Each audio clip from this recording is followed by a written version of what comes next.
fishing, it's in my soul. Welcome to the Salt Strong Podcast, disrupting fishing entertainment as you know it. Prepare to laugh. Prepare to get to know fishing legends in a whole new and unfiltered way. And on occasion, you might even learn a thing or two about fishing. Here's your host, Joe Simons. Like diamonds. Hello, Salt Strong Nation. Joe Simons, like diamonds, got the whole crew here. Justin, Austin, Tony, Luke, Wyatt. This is going to be a good one. We're talking about newbie fishing tackle mistakes. I think this is going to benefit everyone because we still fall into a lot of these traps, and it comes down to overspending, going too big, buying too much stuff, buying all the wrong stuff, and that whole shiny object syndrome that fishermen just seem to, just can't get over, including me. I don't know if you saw Justin, if you've been in the office yet, but over the weekend, my wife's like, you got to get some of the stuff out of here. And it's literally boxes with an S, plural, of lures that I have purchased and just flat out don't work. And guess what? The answer is just all getting back to simplicity and becoming a specialist and focusing on the trends. The other T word, it ain't even tackle. But we still love mind tackle. We still love trying out new stuff. And so this whole, I don't know, however long we go, 45 minutes or so, is going to be based on all the biggest mistakes we've seen. So who wants to start? Where do we even start with this, right? Because we got line, we got going too big on reels, we got too big on boats, buying the wrong boat, buying the wrong kayak, buying the wrong accessories, buying the realistic lures, which we talked about on a prior podcast. Who wants to kick this thing off? No, everyone's chiming in. I'm almost saying, I think you should start. I think that's the biggest violation, the most common violation that costs a lot of money is the reels. And Wyatt, we were chatting before, Wyatt nailed it. And so Wyatt, go ahead on the spectrum. Yeah. So probably the biggest mistake I made starting out inshore fishing was, I saw all these big guides using, pen, and I really wanted to use artificial lures. And, I thought I needed these giant, overpowered reels to go after, light tackle inshore species. So I'm sitting there buying 4,000, 5,000 class reels, thinking I'm going to need that kind of power to horse these fish in. And they're extremely heavy reels. If you guys have ever fished with 4,000, 5,000 class reels in general, but Penn, with full metal body, they're very sturdy reels if you're live bait fishing, things like that. But, using artificial lures, not realistic to be chunking lures all day, cast after cast, that adds up, wears down on your arms, wears down on your forearms. If you're working at top water, I learned very quickly that you don't need reels that are that big, and the material that the reel is made out of, activity it's designed for, is really important as well. So probably my biggest mistake was just focusing on the reel, getting the biggest and baddest and most, I thought heavy meant it was good. It was expensive. It was heavy. So I was spending a lot of money on reels that I ended up selling later on because I had no use for them in the inshore spectrum. That's good. And that too, because I did the same thing. I was going for 4,000s, and when you get that size reel, then you're almost dissuaded from getting like a 10-pound line to put on it, right? Because for that size reel, you'd have to put like 400 yards of 10-pound line to fill it up. So now you're getting 20-pound line or 30-pound line, and that is going to significantly decrease the amount of fish you can catch, particularly if you're using artificial lures. Do some casting contests, going from a 10 to 20-pound line, you lose. It was like 20% casting distance, and mathematically, it was every 15 casts you can cover an extra football field of distance if you go down to a 10-pound line. And that's one of the best things you can possibly do to guarantee you'll catch more fish, is to cover that much more territory. And so I did it. I feel like so many newbies that join the club, that's really like the first fix we do. And so for anybody listening, if you're doing that, going after redfish, especially redfish and trout, you do not need a big reel, and like 10-pound braid is plenty. Yeah. And, Peter Deeks, Captain Peter Deeks, one of our coaches, he's got, I believe it's 7 world records and under his name that are caught on his boat. And these are like inshore fish. I'm talking about redfish, snook, and trout, and even a tarpon. And almost all of them, minus the tarpon, of these world records were caught on 2,500 and 3,000 series reels. And he talked about that the very first time on the boat and was like, man, what's the number one mistake you see newbies making? He's like, they go way too big. It's like they're hunting elephants out there. And even if you are, I mean, we're talking about world record fish, like that one trout. I don't know if you guys have seen that picture. It's the world's longest trout that Peter Deeks helped his customer catch that day. And that was either a 2,500 or 3,000 with 10-pound braid. Like, he's like, figure out how to catch them first, then try to figure out how to get them in. He's like, everyone else does the opposite. They got a winch on there thinking they're going to catch this 50-inch bull redfish. And he's like, you don't need it unless you're fishing like a jetty. There's always some circumstances, but for the average guy or gal going out there and fishing the flats or mangrove lines or anywhere, you don't need anything bigger. And I know someone recently had brought up, it was one of our members that said, hey, I'm deciding between a 2,500 and a 3,000. And in their mind, the 3,000 just meant like bigger and badder.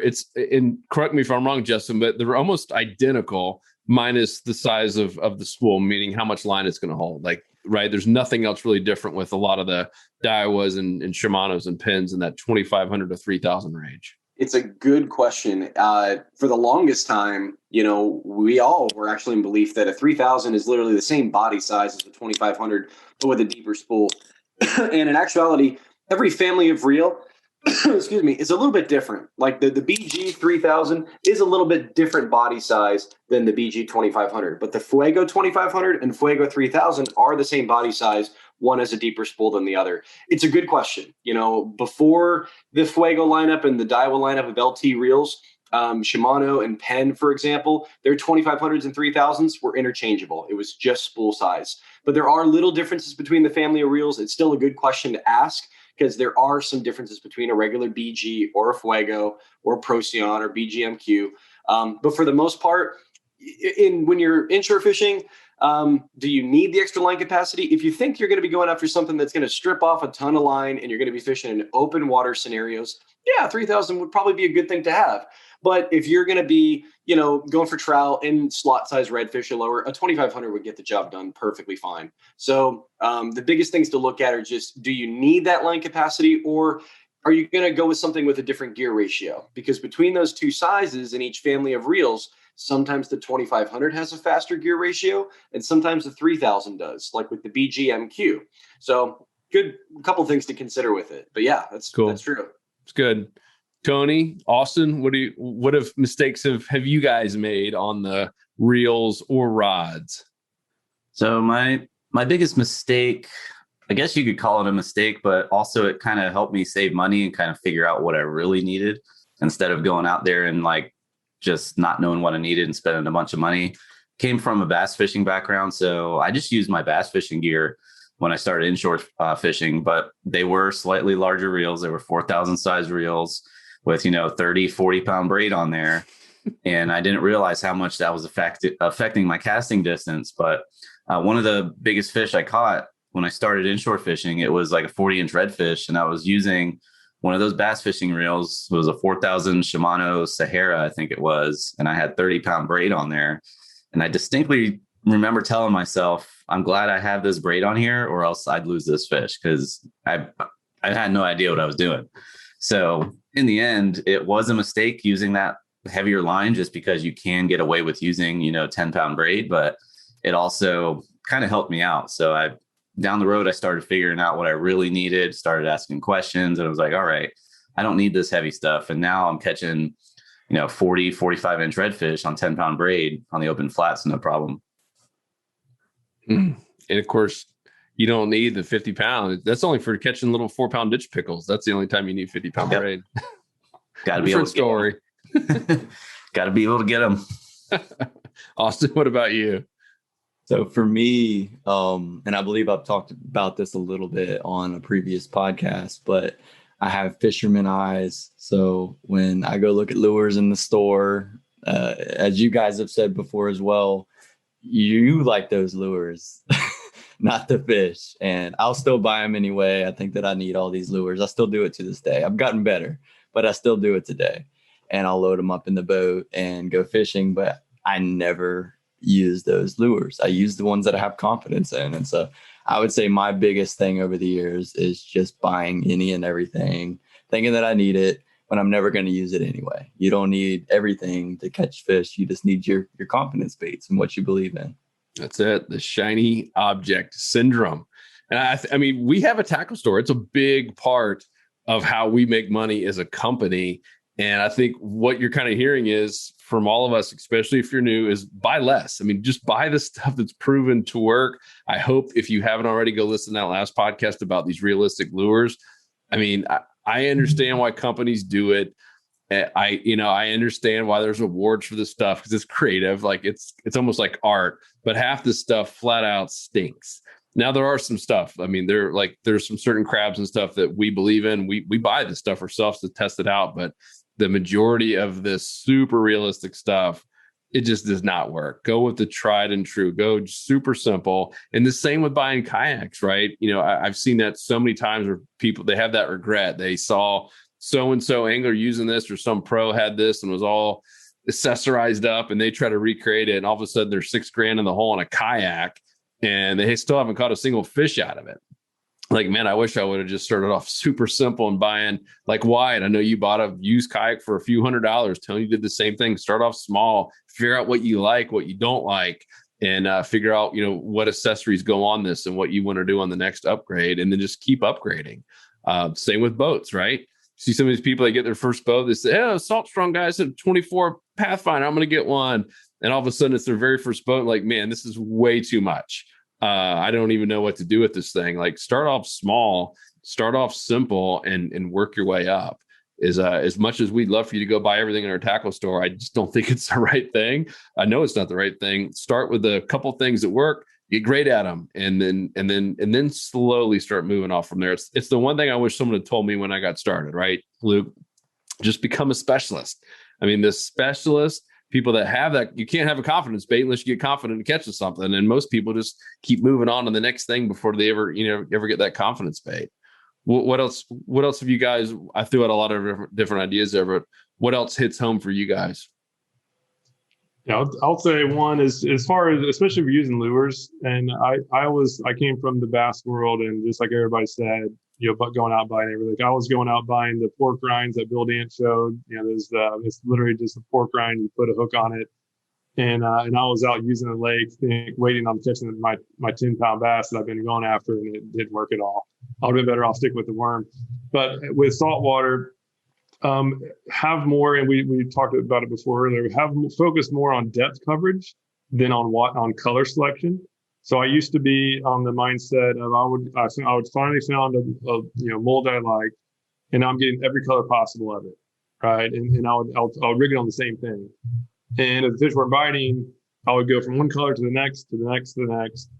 And really, in reality, what I should have done is just stuck with the one color that I trust and just use different weights. So this is the most important thing in my tackle bag. This is my little thing. It's a little tray for those who are listening. It's just full of jig heads and weighted hooks. And so with this comes on every single trip. Even on my paddleboard, this is the only case I even take. And I'll just put a couple bags of soft plastics in my pocket and ready to rock. So now, no matter if I need to cover a 10-foot dock line, or if I need to be in 10 inches up against the mangroves, I'm covered, right? Because the same soft plastics can be rigged on these different jig heads and weighted hooks, and problem solved. So I would say invest more, focus more on depth coverage than you ever do with color selection. Again, looking back at my lures, like I have so many of the same lure in different colors, and I never use them. Just one. Speaking of lures, this is another massive mistake that I believe the industry has, and this is for like saltwater inshore fishing. The industry is kind of put this on us, right? We came from the bass world. Bass, like, it's rare that you use shiners unless, like, you're with some guide, and that's the whole goal today. But I mean, look at every pro bass fishing tournament. They're using artificial lures. They use soft plastics and hard baits. And I remember, look, when we got into this, guess what magazine we were reading? Remember Florida Sports Magazine? Like, we read it every month. And if you read that for 5 years in a row, you would think that artificial lures don't even exist. Like, it was all about live bait, and you had to fish this tide. And it was just like, wow, like there was a whole new world open up to us, and we realized we didn't have to have live bait. And I know in Texas, a little bit different where you are, Wyatt. It may be a little bit different in Georgia, the Carolinas, but like Florida in particular, man, we were led to believe you had to have live bait. And that's like the complete opposite truth. So if you're new and you're figuring, oh man, I got to learn how to throw a cast net. Yeah, I think you should know how to do it, but you don't have to have any of that stuff. You don't have to have a live well. I mean, look at guys like Tony. I know you've done a couple of videos with a bait bucket, but you don't have to have a live well in your kayak. You don't have to have any of that stuff. You can consistently catch fish, even on little slam shady, baby. And to me, it's easier now if you know how to find the fish, which is the most important part. Just to go out there with a lure and catch fish quick versus having to keep your bait alive and worry about all that stuff. Yeah, that's what I was going to say. Live bait just takes up too much time. You have to either go find the bait at a bait shop. You have to go catch the bait yourself. You got a kayak, a couple packs of lures, hooks, a rod and reel. That's all you need. Key is finding the active spots, finding the good areas. And a cooler bush light and some water. Yes, can't forget bush that. light is water, so you're covered. Pretty much. Yeah. Yeah, I actually want to talk about the whole color selection thing, because if you go into any big bass retailer, if you go into Bass Pro Shop, okay, just as an example, and you see 24 different colors of the exact same lure up there, and there are bass guys in tournaments all over the nation that say, I got my 6-pounder flipping a Okeechobee red crawl shad and black red flake color, and there's like so many variations of it. And you hear that and you talk to your buddies and you're like, I need to have this color. There were times that, I've in years past, I've worked at big box retailers and tackle shops, and I have guys come in and say, I need this exact color to go out and be successful. In the big scheme of things, 24 different colors is a little superfluous. Like, that's a little too much. Superfluous? What in the world? Every single podcast, dude. You're just waiting for it.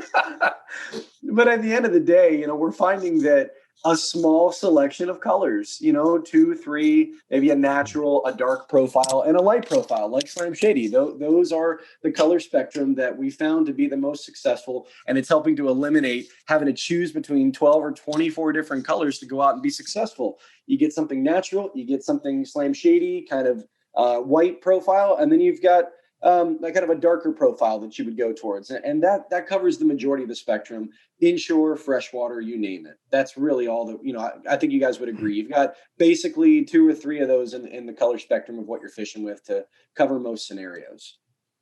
Yeah, that's what I was going to say. You should probably have more jig heads and jig weights than you do colors. You really only need, maybe 2 or 3 colors max. Dark, like you said, dark profile, natural color, and light color. And then you should have like 6 different types of jigs to cover different depths, different types of structure, weedless, open face jig heads, screw lock. Like, there's a lot of different weights and types of hooks that definitely factor into better presentation, which is way more important than color. Being able to present the lure, put it in the fish's face, because color doesn't matter if you're not putting that lure in the strike zone at all. So that's, we've covered that a little bit earlier, but I completely agree with you there, Justin. So, let's keep diving into that, because this is a really important one. And imagine that you're new and you're listening to this. They might not even know what weighted versus weedless. And can you explain exactly what you would have? You mentioned, let's just use like the paddle tail. You get Slam Shady and something maybe a little bit darker, 2 to 3 colors max. What are you doing in your jig heads? What kind of sizes? What brands do you like, et cetera? Yeah. So just to kind of keep things simple, because that's kind of what we're on the topic on. Generally, I like to have 2, if I'm just going out bare bones trip, I like to have 2 different types of hooks. That's my weighted hooks and my jigged hooks. I guess that's how I would refer to them. So jigs, open face jigs are basically a weight that has a hook attached to it. So the brand of jigs that I like a lot is the iStrike jigs, just because we know just from looking at all kinds of different studies, looking at Luke's underwater trout footage, some of those trout cut an angle to look at that eye. I really like the eye jig heads. If there's an eye painted on a jig, I prefer those. iStrike's great because it's just weighted really well for paddle tails. But basically I like to have, like a 3/16 ounce is probably the most all-around weight, I would say, where you can cover both shallow water if you're fishing it a little bit faster so that it doesn't go to the bottom kind of quick. But it also is able to cover some deeper zones as well. If you give a little bit more time on that drop, and it'll drop down, it'll cover all those areas really well. If you're fishing really shallow, 1/8 ounce jig heads typically can cover all the shallows really well. And if you're fishing specifically deeper zones, 1/4 ounce jig heads. There's a lot of different weights you can play around with, but if you're just looking for one size, I would say go with 3/16. Now, for weighted hooks, that's generally when you're going to be fishing around structure, seagrass, oyster bars, things like that. Those, my preferred brand is Owner Twist Lock. Luke's got one right there. Those are fantastic. And you can actually even play with the weight to adjust how quickly it drops or it hangs in the column. If you're fishing really, really shallow water, I would say 1/16 ounce is probably your best bet. If you're fishing in a grass flat that's like a foot of depth, 16th ounce with, a jerk shad, absolutely killer. If you're fishing a slightly deeper grass flat, 2 to 3 feet, paddle tails with a, 3/16. The 1/8 twist lock would probably be better in that scenario, I would say. 1/8 ounce twist lock with the paddle tails are good. And then, maybe let's say you're throwing on some docks that have some seagrass around them. You need to get a little bit deeper. 3/16 is probably good as well. But that's generally, I would say, my selection as far as hooks go. On average, my twist locks are going to be in that 1/8 ounce. On average, my jig heads are going to be in the 3/16 ounce. Cool. Austin, Tony? I was going to say too, there is a lot, there's a big selection of hooks out there. You've got the Owner Twist Locks, you have Mustad grip pins. And when it comes down to it, everybody's going to have their own personal preference. You still want to keep it simple. If you prefer to use, like Mustad grip pin hooks, they work really well on Z-Man baits as opposed to the twist lock hooks. You can get away with using those instead of the Owner Twist Lock hooks, but you still want to keep that same, thing in mind as far as depth control. Do you want to go with a 1/8 ounce? Do you want to go with a 1/4 ounce? So that's why you want to have a wide variety of weights, not so much, the actual style of the hook itself, but really keep those weights in mind because that's going to affect the presentation and depth control of those lures. Cool. I know, Austin, you do a little bit of both live bait and artificial lures. What do you carry at all times in terms of jig heads and hooks? Pretty much exactly what Wyatt said. Pretty much exactly that. And on Tony's note a little bit, I will say that having 2 different types of weighted hooks can be really good because not all of your plastics are going to be the same. And for a beginner, trying to rig up those different plastics all on the same hook can be a time killer. It's good to learn it, but having those other hooks or maybe even having a secondary pole rigged up with that other hook already, you can just grab it, rig up your other plastic and keep on fishing. Because one of the biggest things is time, right? You just want to make sure you're maximizing your time out there on the water and not spending too much time rigging up stuff. So having like a Owner Twist Lock hook and those Mustad grip pin hooks and some jig heads could be like the perfect mix. So you got everything that you need. Live bait is a little off. I will use jig heads for a lot of live bait fishermen. Like if I'm fishing with a mud minnow and just bobbing them across the bottom, I'll use like a 1/4 ounce jig head. Normally I don't go above a 1/4 ounce jig head when I'm doing something like that with any live bait, because if you do, that bait fish could pick it up and swim around, get you in the structure and stuff. So typically I'm using at least a 1/4 ounce weight if I'm fishing jig head, if I'm fishing live bait. Cool.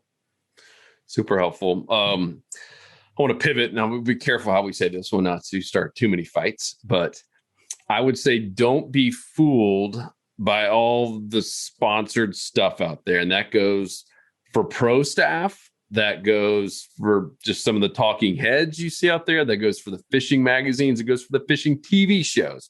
Now, we've got friends in every one of those categories, so we want to be careful here. But one thing that kind of let me down, to be honest with you, when we finally got in the fishing space, we grew up fishing our whole lives, had this dream to start a fishing company that helped people out. And we realized the entire thing, almost the entire thing, minus Salt Strong, is driven by sponsored ads. And I mean, that's how every fishing TV show is paid for. It's literally paid by manufacturers sponsoring the shows and telling people what they have to use. Same with the fishing magazines. I mean, there's a reason those things are all dying. I mean, people realize they're just 150 pages and 125 pages are just a bunch of ads. Even the stuff that looks like it's supposed to be helpful, it's all paid placement. It's all paid advertising. And we realized pretty quickly, Luke, remember when we started, people were calling us idiots for not having sponsors. They're like, man, you guys can make a whole lot more money if you had sponsors. We just saw it was a slimy way to do it, just being honest.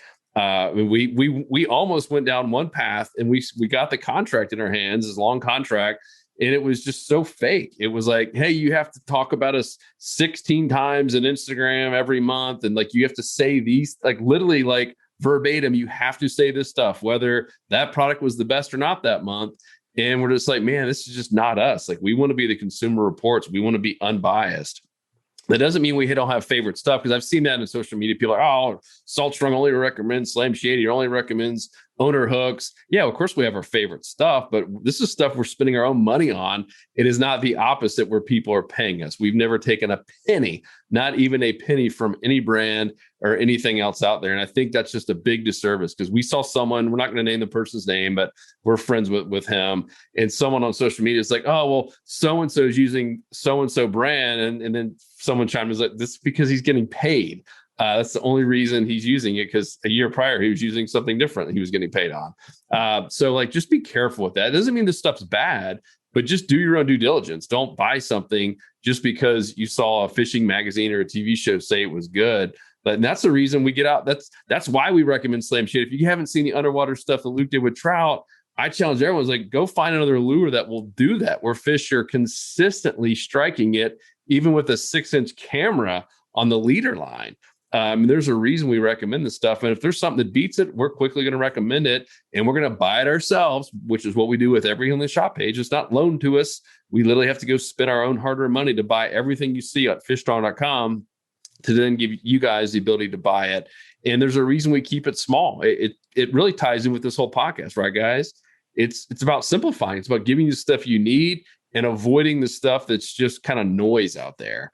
And so like I said, we want to be careful, and we're not trying to, poo-poo that, because I get it. I get why, someone would take money for ads and stuff, but we've also been on boats with people that say, hey, I can't be in this angle because that trolling motor is it's not my sponsor, it's a different one, or because this fish finder is, my sponsors might get mad about that, or I have this reel and the shot because of my sponsors. Like, are we trying to help people? Like, this is obnoxious. And so that's when I get a little bit irritated by it. And just like, guys, like, what, like, are we really just trying to push product? We're trying to help people catch more fish. Because here's the deal. If you catch more fish, you're going to buy more product. And there's more likely, a very high chance, you're going to get more friends involved, and you're going to get your kids involved. And it's the whole rising tide lifts all boats. It doesn't have to be all sponsor driven. So I hope we're making a dent in that. I know we are, because we hear from people. I hope there's more brands like us that'll take that stance and literally just say no to all sponsors. I have no problem recommending. None of us do something that works, but we will never, ever, hopefully, if we do, you guys send us some hate mail. We will never, ever be taking money from a manufacturer to say, oh, this is the best. And, because we're getting paid to do it.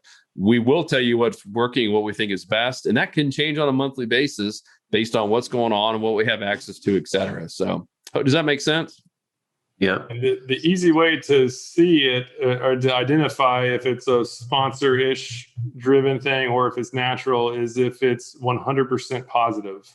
It's probably sponsored, right? Because we've even had things where there's a very clear con to a lure or to a rod or reel, and the person just can't say it. Even though they know it, they just can't, because they're at risk of losing their sponsorship revenue.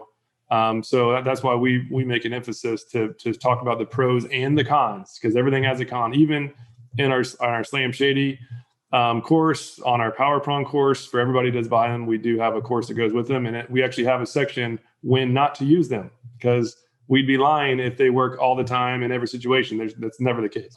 Never the case. And I feel like that's rarely ever discussed on when not to use a lure. In reality, hey, there's Vanna. In reality, there's always going to be a con. There's no such thing as one lure or one anything that works across the board. So just keep an eye or an ear out for that when you're hearing about somebody talk about a product of any kind.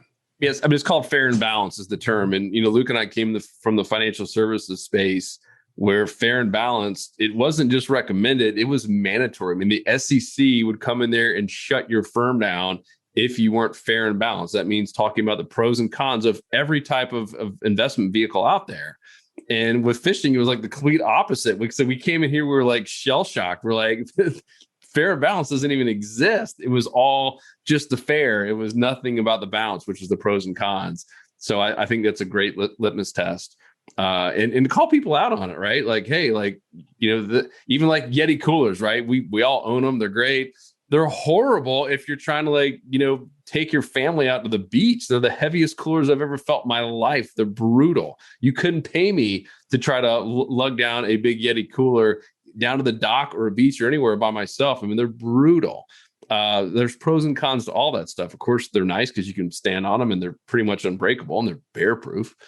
For the maybe one time in your life that you might be needing that for bears, but and they do keep ice well. But anyhow, every product has pros and cons, including the ones that we sell. And you mentioned it earlier, Justin. That's why we don't just have Slam Shady. We've always got other colors there as well. I think this is the go-to just for an overall consistent that works in Texas, works in the Carolinas, works in Georgia, Louisiana, Florida. But it's not the end all be all.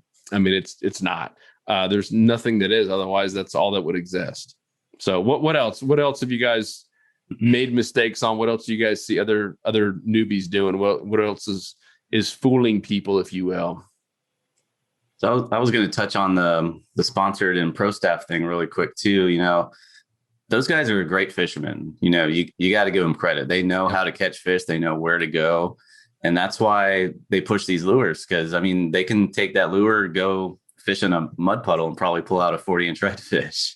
So those guys know how to fish. And that's where I think the disconnect is.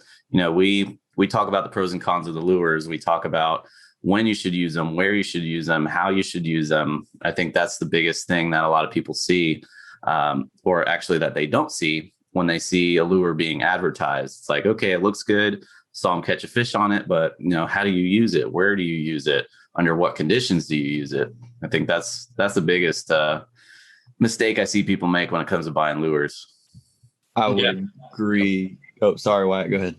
No, yeah, I was going to say 100% agree. Each lure has a specific task and a time to be used. As Luke said, even the Slam Shady has times where it shouldn't be used, but we found where those, areas were lacking with the Slam Shady, and we supplemented it with something like the Alabama Leprechaun. So, for example, paddle tails, they can be a little bit noisy, a little bit, too much in super calm, clear water, but jerk shads absolutely kill it. Up in the Carolinas, people were constantly asking me, hey man, what lures do I need to use? And really all I was using up there were top waters and paddle tails, because that's all I needed. It was catching fish all the time, dirty water. Those paddle tails were perfect. So I was never really using jerk shads.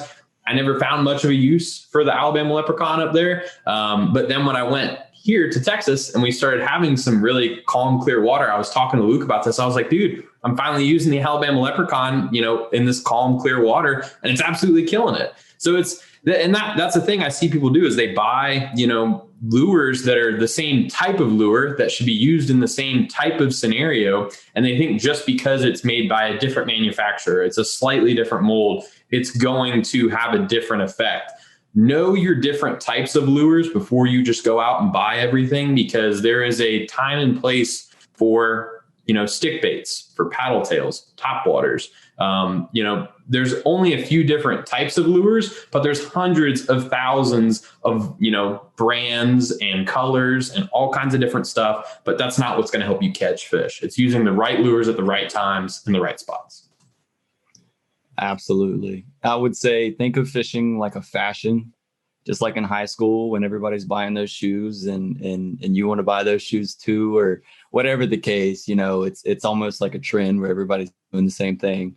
The fishing industry is the same thing. You buying that shirt is not going to make you catch more fish.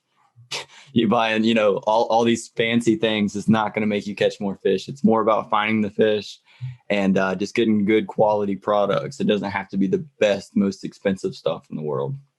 I think that's probably just its own mistake, is newbies going out there and buying the most expensive stuff and just yes, it's true. Sometimes you do get what you pay for, especially with reels in saltwater.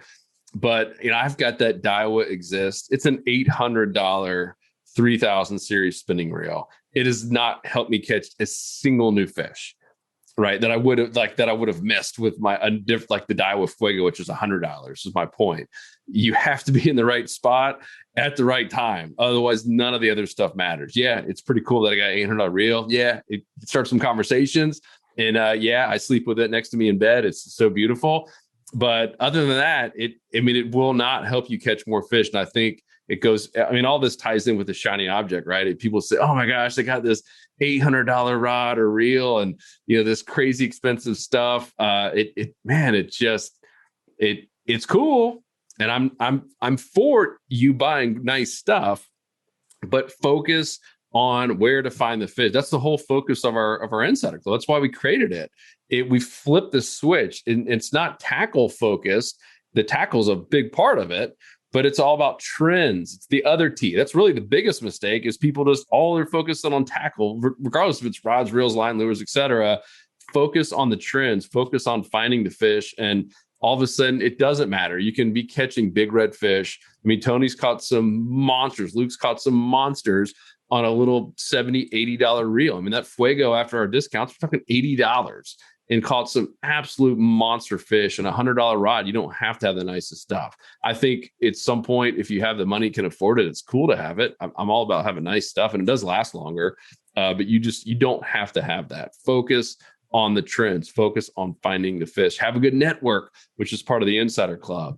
And then have people like us who are the Consumer Reports. I think another one is line, right? Everyone on this team did it. I guarantee everyone on this team has went out and bought an expensive fluoro, like Seagar fluoro line, right? I'm talking like, the $30 for 25 yards or whatever. And Luke has now proven that I'm not only if it's exact same, but it's pretty close to the fluoro, just normal big spool line. And even the next level, you don't need any of it. Like old school, just Andy Mono is catching just as many fish.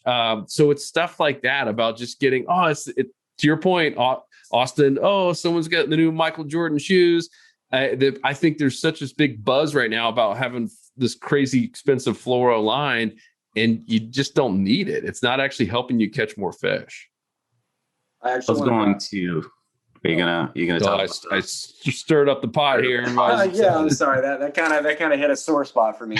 Everybody out there, Luke's talked about it, and when I was new at the team, I was a diehard fluorocarbon guy, and I still think that it has application to when there's benefit to use it. Maybe in clear water situations, that's yet to be determined. But still, I've spent so much money on the highest end fluorocarbon that is probably an extra $15 or $20 than the standard, Seagar Blue Label or whatever other company.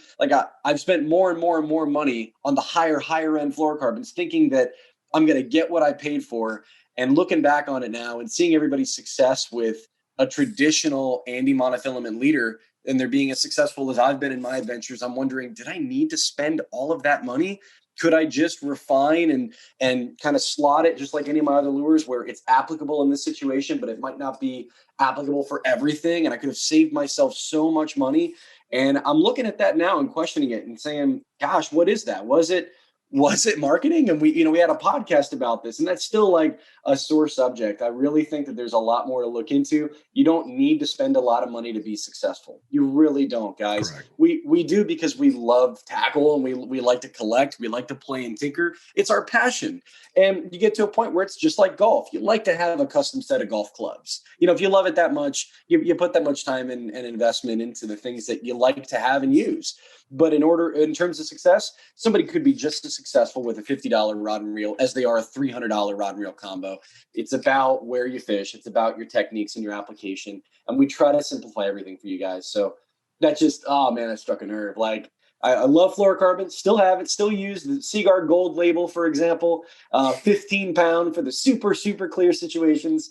But I think I'm still catching just as many fish on Andy Mono in a lot of different places I fish. So that's important to know, guys. Justin also likes his toilet paper with a gold leaf embedded in it just to flush it down the toilet. Makes me feel better. I was gonna mention too, just on the saving money aspect, and also just so you're not going overkill, is when it comes to leaders, being able to tie your own rigs, especially with live bait, you see all these wire leader rigs with beads and hooks and all sorts of junk on them. You don't need all that because you're going to probably end up losing it, and they're not cheap. They're a couple bucks each.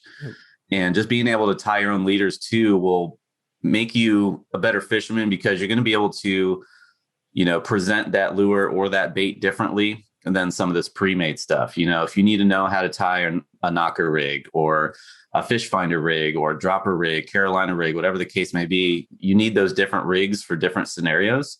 If you go to the store and just buy one rig and tie it on, you're going to get snagged on the bottom. It's not going to present that bait properly. So that's why you really need to know your knots and know your rigs, be able to tie them all yourself. Good. And I'll this hits a nerve with me on the knot part. And not against what Tony said, but just what I hear it all the time. So we've done a lot of knot contests over the years, and I see it all the time. Whatever knot we're recommending is junk. I don't need to change. My knot has never failed. It's 100% knot. It's never once broken on me.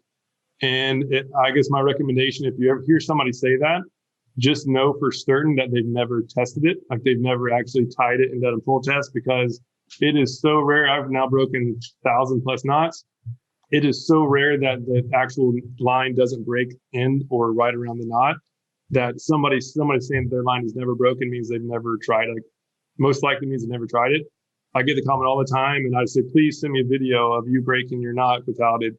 And nobody's done it. Like still nobody's actually taking me up on it. So when you hear that, just take it with a grain of salt. Because why I get mad on hearing that is because that is what I did. I heard about the uni knot, for example. It's still a great knot, but in my mind, I use it for many years, even during tournaments, and I thought it was the strongest knot. And just because so many people said, yes, it's unbreakable, it's 100% knot. And until I started testing it myself, I then realized that with the FG knot, I now have over 30% extra power just by switching knots. Not that the uni was bad, it wasn't pulling out. It just different knots are designed different ways, and different knots have different breaking points. Still, the FG knot will break, so I would never say that it'll never break, but it just breaks at a much higher tension because it's better designed for specific lines. So make sure to actually test knots, or at least do some research, and know that you need different knots with different lines. Like a braid line needs a different knot than a mono. So spend some time on knots. It is very important. It's the one thing that keeps our fish connected. Obviously, you need to set your drag properly, and then it won't come into play. But as far as if you have to stop a big snook from getting around a dock piling, you're going to want that extra strength. Or if you get snagged, you have a better chance of getting your lure back just by pulling it out. So don't be fooled by the 100% knot myth. Yeah, because that was the starting point of a post. If you look at just Google search fishing knots, you'll see it on there. It has all the knots we've tested, ranked by strength. So definitely worth time into mastering. As Tony said, once you know the knots, you don't have to go buy those pre-made rigs, and your stuff will be better as well. And you'll save money by not losing so many nice, expensive lures and hooks. Yeah, because some of the best knots take a little bit longer to tie, and so all the pre-made rigs, they're not going to have somebody doing the better stuff. So it's just again super important. It's one of the few factors we have 100% control over as well, and it just takes just a small amount of time to get better. And so it kind of pains me when people don't, because hey, you can significantly increase your odds just by doing one thing. It's rare that's the case. Something else on that subject is, instead of learning to tie a knot, people want to opt to just buy the quick snap swivel or the quick clips or whatever it is. It's like, I never understand that. I did a video on it last year and it got a ton of attention, and it's like, just learn the knot. It's going to give your lure better action, less chance of failure. Those quick clips, they do fail a lot. Plus they make your lure look, unrealistic, and it doesn't give it as much action. So another piece of tackle you don't need to be buying ever. Yeah, it's kind of like the Floby. You remember that? For cutting your hair. Of course you don't, Luke. You haven't had a haircut. Vacuum? Yeah, it was that vacuum that sucked your hair out. Maybe that's what I need. Is mine's getting a little bit out of hand. Yeah, it works, but you look like a chucklehead, walking around after a Flowbee cut. It's horrible. Do you remember that thing? I want to hear someone on here has got to remember the Flowbee. I want to know someone who used it and see a picture, a good old fashioned bowl cut with a Flowbee. All right, I digress. I think it's funny, Salt Strong, 2 S's. Remember this, next time you're at our store, hopefully you're spending money at fishstrong.com. Of course, if you're an insider, 20% or more on everything in there is simplicity and specialist. Simplicity and specialist. Guys, let's turn it into a song. Simplicity, specialist, simplicity, specialist. But I think if you do those 2 things, I've watched everyone in this team and I become a better angler. I catch a lot of fish because I get to fish with Luke a lot. And I've watched, back in the day before pre-Salt Strong, dude, we would go out there with like the biggest backpack. Remember, like you and Dad would make fun of me. And I had I'm talking like Mondo backpack, like I'm going hiking in the Himalayas for like a month. And like that was all my tackle stuff. Like it went back up to here. And now like we go fishing, even in that big Pathfinder, we got so much space. And Luke's got like 2 little tackle trays. You showed the one that Plano one, that new Edge Plano. That thing's pretty awesome, by the way. Yeah, it's always this, and then it's the packets of soft plastics. That's it. That's literally it. And you guys see all the fish that he catches. Same with Tony. You and Wyatt are both out on a little small kayak. There's not room for that kind of stuff, and you guys just keep it so simple. 2 rods, maybe 3. And what do you guys carry? One tray of tackle, and it's mostly jig heads. Simplicity specialist. Simplicity specialist. Yeah, when I first started with you guys, that's when I started inshore fishing, and I was a member. And I remember just seeing Luke using that gulp jerk shad, so I went out and got some, and that has been my confidence lure since day one. I got to the point where all I was bringing with me was a pack of owner twist lock hooks and a container full of gulp jerk shads and 1 rod on the kayak. Like that was it. Based on the area I was fishing, that's all I needed. So that's all I brought. Simplicity specialist. Simplicity specialist. I got another story for here. One more, a little tune from Joe. Yeah, even doing tournaments. I had a big tackle box, because I thought I need to have everything. At one point, me and my buddy were sneaking up on some big redfish, and one of us was moving, I think, to get something. Maybe I need the power pole remote or something, but I ended up kicking the tackle box, and the whole school of redfish totally spooked off, and we were so mad. Like that could have been a big money fish. So we literally stopped bringing the tackle box. We realized that we weren't using anything, so we literally would bring some spare hooks, spare leader, and then a packet of soft plastics. No tackle box at all. And that was when we started doing bad. We literally we profited on that tournament series, and we had the fewest amount of stuff than anybody else. Joe? Simplicity specialist. Simplicity specialist. How to make a t-shirt. We're constantly at fishstrong.com, which is our online store. We don't want to be Bass Pro. Like we don't want to have. They have. I'm guessing 500,000 SKUs. We have like 100. I'm being serious. Like we have 100, maybe 150. Like I don't know. Maybe it's a couple hundred. It's certain times. Yeah, 100 different products. 100 products. So times 2. Yeah. So maybe a couple hundred SKUs total. And we're not looking for we want to go really deep in those products that work. In terms of different sizes of jig heads and stuff like that, and maybe colors, but we just don't want a bunch of stuff out there. We want to have the stuff that, like, if our mom or dad or cousin or friend came up and says, the guy's like, what do I really need? What truly works? Here it is. That's what fishstrong.com is. This is the stuff that truly works. We would bet our own money on, and that to Luke's point, that we're actually using in tournaments when there's real money on the line. We're using stuff that flat out works and that we believe in. What were you about to say? Were you about to say simplicity? And Justin, I thought you were about to say something. Simplicity specialist. It's so true, guys. He's got it. It's so true. Like, keep it simple. KISS. Remember KISS. That's it. But the 2 S's for Salt Strong, like, of course. Yeah. Keep it salt strong. Ooh, I like that. I like that. So we'll kind of wrap up with, I think the overall number one mistake, we talked about a bunch of them, about, overspending, overkill on your rods and reels, and shiny object syndrome, and going too big on boats and kayaks and just carrying too much stuff. Keep it simple, right? I mean, super, super simple, and become a specialist at a few things. It's what all the best people do. And we've been on the boats with some amazing anglers. And I know, Justin, you've competed in kayak fishing to the highest level of the world's. And I mean, the guys and gals you're competing with, I mean, they're all specialists, and they keep it really, really, really simple. They know what works. They know what they're confident in. And then they focus on what? Finding the fish. They focus on the trends. And that's really the whole reason, once again, we created the Insider Club. And we now have 21,000 members approximately, really from Texas, where Wyatt is, and all the way up to really New Jersey now. We got John Skinner doing some stuff with us as well, and attracting some people up the Northeast. And it's been really cool. It's become a family, and that private community is absolutely exploding thanks to Facebook, kind of screwing things up in terms of how they're kind of censoring things. That was a whole other podcast topic. But ever since a lot of that has been happening with people just fed up with Facebook, they're now leaving and coming and join us in the private community, which is community.saltstrong.com. You do have to be a member to get in there. And of course, as a member, you get all of our weekly trends, all the tips, all the online fishing reports. And now there's 20-something thousand of them. If you look at that map, the pins on there, it's like astonishing. And so you're getting all on the water tips, the inside reports, the spot dissections. These guys doing some of our mini courses that we've put together. And then, of course, discounts on everything at the store. And then that final piece is the network. We've talked about it before. I mean, that's what Luke gives credit, besides simplicity and specialist, is, having a network, having a group of people that you can trust and they're actually willing to share.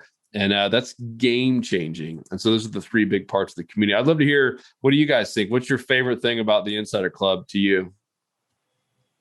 I think just like that it puts the priority on what really counts, and that's finding fish. It's about the trends. We always talk about the 90-10 rule on 90% of the fish are usually in about 10% of the water, but just as far as our overall energies and thoughts, 90% of it should be on finding the fish, and like the little 10% should be on the tackle we're using.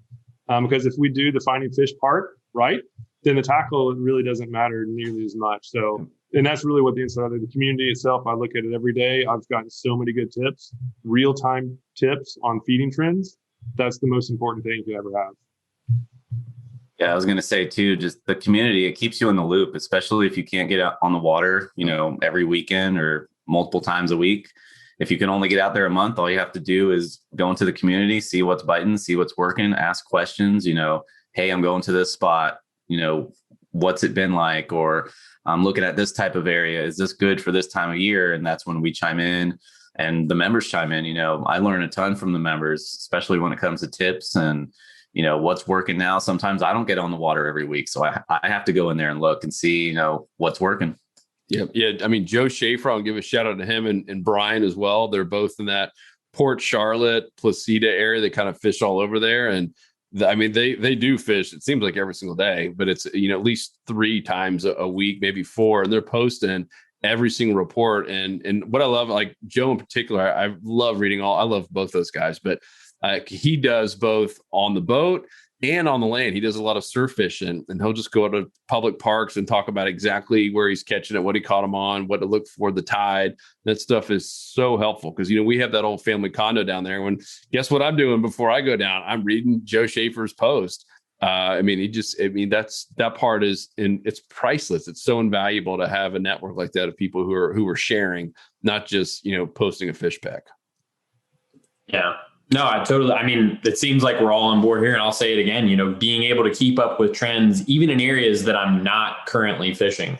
So, for example, 2 weeks ago, I took a 4-hour trip up the Texas coast over to San Luis Pass, area I'd never fished before. And I was able to just kind of understand what seasonally in terms of bait forage was working in that area. What types of spots were they holding on shell? Were they holding on depth changes? Have they been deep, shallow? What is the water clarity looking like? I can know all of these things before even having to get there just by reading, a couple minutes of reports from our members. So being able to stay in tune with things, even when I'm not fishing those waters, is so, so, so helpful. Even for a fishing coach, it's amazing. Love it. Yeah, still going to piggyback on community. And for me, it's not necessarily about being more successful on the water. I think that has its merit, but I love how educated there are a lot of educated members in the community, and in a clean environment, we can just have an open roundtable discussion about anything techie, about any product or brand, or I've tried this, I've tried that. Like, everyone's sharing their experiences, whether it's from success in catching fish or just their trial and honest review about a product. I mean, people teach us stuff, and we love that. You know, we're the experts on some things, but we're not on everything, and we're always learning, you know, new things. So that's why I love hopping on and just seeing what people have to say and what their experiences are. It feels good to be a part of something special, you know, something important, something you can learn from every day. That's, you know, that's the biggest thing for me. And you hit a big point, positive, right? We allow, if you remember, you know this, if you're not a member yet, join today, but you'll see we have zero negativity. We have no politics. There's actually no cursing, which I love. I hate how some people can abuse, you know, platforms with just foul, like just language. It adds no value to a conversation. So we literally have, Nick went through I don't know, some random thing he found online that had like 4,500 different curse words and slang words, and you can't even post them in the community. And we've actually refunded a couple people over the years. It's been a while, because I think people have been trained now, like, hey, don't be negative. Like, we only want people who are supportive and helpful. And we booted a couple people out and just gave their money back and said, hey, we don't have time for negativity and belittling and talking trash to people. Life's too short. We want helpful people. Because we were all, the reason that we all have a lot of input here for this newbie topic, because we were all newbies. Everyone's a newbie at one point. I think some people lose sight of that, right? You know, it's like they poo-poo on someone for having a dumb question. Oh, you noob, Guggen. I mean, we were all like that at one point, and we still are to an extent. We're always constantly learning. And we have full-time guides. I mean, probably 10% of our members are full-time guides, and they're still learning.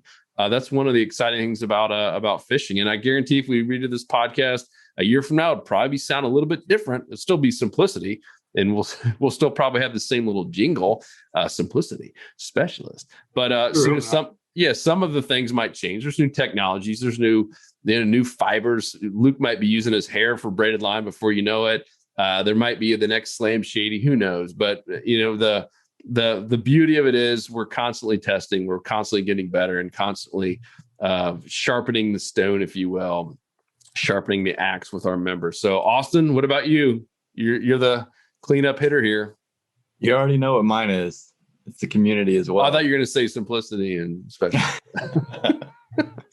I will touch on the uniting anglers part of the community, and I've said this on other podcasts as well, but go to Facebook and ask a question on your local fishing Facebook group or whatever one you choose, and just look at the responses that you get.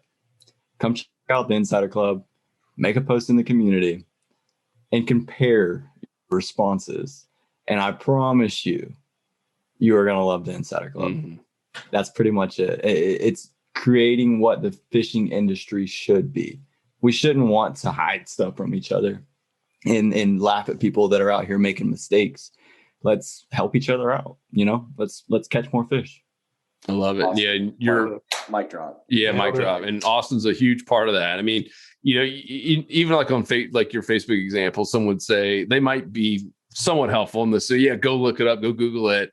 I mean, if you guys know who are in there, you know, Austin, he'll go do the research for you. And he's like, here's the exact link for what you're looking for this, you know, for your kayak scenario. You're fishing here in Corpus Christi, whatever it is, here's exactly what you need. Or here's a dissection we did of that area in Mosquito Lagoon.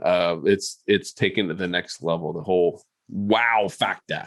So that's awesome. So if you're still listening and you haven't joined, what the heck are you waiting on? Cheaper than a cup of coffee per day, 27 cents. Dang. And we did something pretty crazy. And I remember people thought we were absolutely nuts when we first announced it, that we were going to give a 100% money back guarantee for not 30 days, which is kind of standard in the industry, not 60, not 90, but 100. No, I'm sorry, 365 days, 100% money back guarantee. It's unheard of. The entire term of the subscription. Yeah. If you have the entire term to make sure you love it. And if for whatever reason you don't, like, we'll refund your, even some people just had money issues that, you know, especially with COVID started up. And it wasn't because they didn't like it. They just actually needed money back, and we gave it to them. So it's not like jumping through hoops and you have to prove that you did X, Y, and Z. No, if you don't think it's awesome, or if you're having spinal issues, just let us know. And we've had a couple like that. To your point, Luke, that right when COVID hit, a couple of people lost their jobs and asked for a refund. We gave it back to them. And I've already seen a couple have now rejoined again now that they got, kind of back on their feet and things are going well. So it's been really, really cool. But it is a family. We call it a family. It's a whole lot more than a community. It's where we're spending all of our time now. And we love it. And that's just one aspect of it. And we have some people that aren't in there frequently, just to be honest, and they just love saving money on the discounts. We have people that'll save $700-800 a year because they're really big in a tackle, and that's fine. We will gladly support them and give them discounts till they're blue in the face, and their wife won't let them buy any more gear. And then of course, just on the trends and on the water stuff. I mean, to me, that's really, really helpful. That gives me confidence. And it's why I've become a better angler, get to fish with Luke, and you get to do the same thing. Like if you watch the videos, you get to fish with all the guys on here. You get to sit in the kayak with Wyatt and Tony and see exactly how they fish a spot. To me, that's game changing to see exactly how someone's, fishing a real spot in real conditions on windy days, on, slack tide days. I mean, the stuff that we all have to put up with, not just some picture perfect, 21-minute TV show that, took them 5 weeks to film one episode to just get the perfect shot. We're just telling it like it is, trying to be true, to be honest, and just to give you guys unfiltered, like good stuff that works, that is helpful and proven to work. And once again, we put our money where our mouth is by saying, get your money back anytime if it's not working. So we'd love to have you in there. Hopefully this was helpful to you, whether you're a newbie or you're an experienced angler. I think there were some great tips in here and just some great reminders. And of course, we all now have a new jingle that we can sing for the rest of the day. Who wants to do it first? Simplicity specialist. Simplicity specialist. Yes. We will end on that one, guys. This has been fun. We are out until the next episode. We'll have to think of a new jingle or just keep this going all year long. Let us know in the comments. We always check all the comments at saltstrong.com.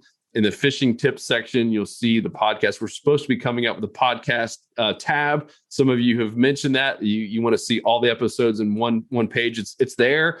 We need to go build that link so you can just click one place, and it might even be just saltstrong.com/podcast.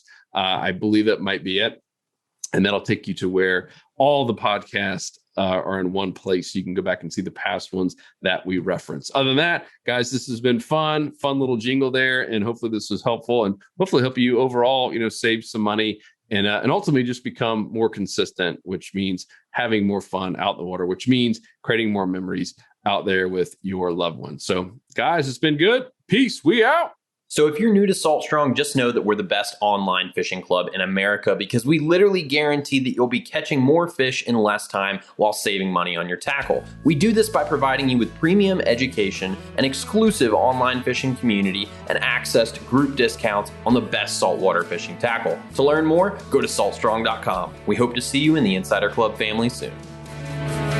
'Cause fishing, it's in my soul, it was past